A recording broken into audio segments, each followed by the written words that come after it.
आपको पता है अल्लाह ताला ना 3 लोगों से बहुत खुश होते हैं। नंबर 1 जो शख्स सख्त सर्दियों में नमाज़ अदा कर रहा है। फिर सख्त सर्दियों में नमाज़ अदा करना बहुत मुश्किल होता है। वजह ये है कि सर्दियों में ठंडे पानी से वज़ू करना, गर्म बिस्तर को छोड़ना बड़ा मुश्किल होता है।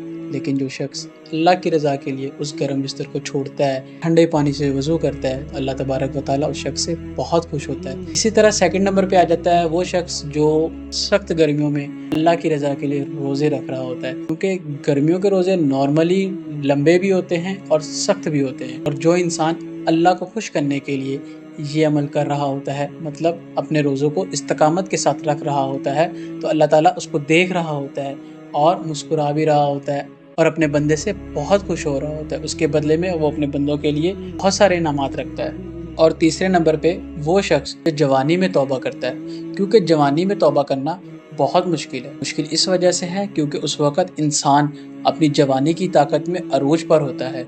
उस वक़्त इस बात को कंट्रोल करना, शैतान के अगेंस्ट जाना बड़ा मुश्किल होता है। लेकिन अल्लाह को राज़ी करने के लिए जो शख्स इन चीज़ों पे कंट्रोल करता है और तौबा करके अल्लाह की तरफ रजू करता है, तो अल्लाह ऐसे शख्स से बहुत खुश होता है और अल्लाह तबारक व तआला उस शख्स के लिए बहुत सारे इनामात रखता है। अल्लाह तबारक व तआला उसको रोज़े हशर जन्नत अता करेगा और अपने अर्श का साया अता करेगा।